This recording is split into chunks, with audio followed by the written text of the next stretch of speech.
Uncle 10টা টাকার বাদ দেন না। কি এটা কি মগের মূল্য পাইছস? 10 টাকা কি বাত হয়? এই তুকা এখান থেকে যা, 10 টাকার কোনো বাত হয় না। আঙ্কেল আমি তো মাগনা চাচ্ছিলাম, আমি তো 10 টাকার বাদ কিনতে আইছি। ওরে বাপ রে বাপ, ফকিনির মুখে আবার বড় কথা। তুই যে বাত নিবি, বাতের লগে মাছ মাংস নিবি।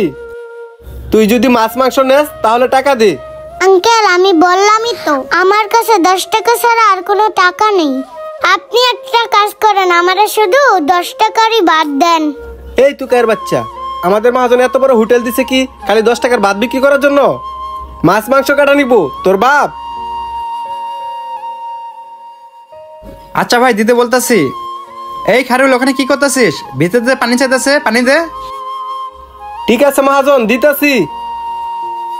এই তুকার বাচ্চা, তুই এখান থেকে যা তো, তুই আমার আর বিরক্ত করিস না। আঙ্কেল ওই যে আপনার মহাজন, আপনার মহাজনকে বলেন সে আমাকে 10 টাকার বাদ দিবে। কি আমার মহাজনকে বলবো? আমার মহাজন যে কাজটা, আমি তো তোরা এখানে দাঁড়াইতে দিছি, মহাজন তোরা এখানে দাঁড়াইতে দিব না। আর বাদ তো দূরের কথা। আঙ্কেল আমার বাবা না অনেক অসুস্থ, আমার বাবার জন্য 10টা টাকার বাদ দেন। তুই তোর বাপের জন্য নেস আর চাচার জন্যই নেস, তোরে আমি 10 টাকার বাদ দিতে পারবো না। তুই এখান থেকে চলে যা। আঙ্কেল আমি তো সব দোকানেই গেছিলাম, আমাকে কোনো দোকানেই 10 টাকার বাদ দেয়নি, তাই আপনার দোকানে আইছি। আঙ্কেল আমাকে ফিরিয়ে দিয়েন না, দেন না 10টা টাকার বাদ। তুই আজকে আইছিস, আমি তো তোরে ভালো করেই চিনি। তুই 10 টাকার বাতের জন্য এখানে প্রতিদিনই আসিস, আর আমি তো 10 টাকার বাদ বিক্রি করে তোর কাছে মহাজনের কোনোভাবে লস করতে পারি না। আঙ্কেল 10টা টাকার বাদ দিলে কি এমন লস হবে আপনাদের? কি ব্যাপার, ওইখানে কিসের এত চিল্লাপালা হইতেছে? যাই তো দেখি একটু কি হয়েছে ওইখানে।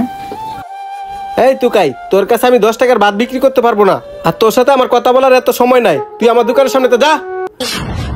মামুনি ওঠো। কি ব্যাপার, তুমি ওকে ঢাকা মারলা কেন?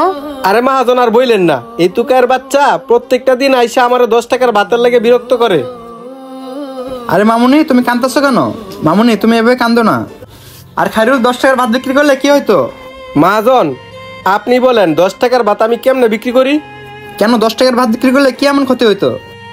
মহাজন আমি যদি 10 টাকার ভাত বিক্রি করি, হোটেল চালাবেন কিভাবে আর আমাদের চালাবেন কিভাবে? আর মহাজন আপনার তো অনেক লস হয়ে যাবে। খাইরুল এই হোটেলটা আমি চালাই, এই হোটেলের মালিক আমি, ঠিক আছে তুমি না। শোনো খাইরুল, হোটেলে লাভ হোক কিংবা লস হোক সেটা আমি বুঝে নেবো। তুমি কেন এরকম একটা পিচ্ছি মেয়ের শরীরে হাত তুললা?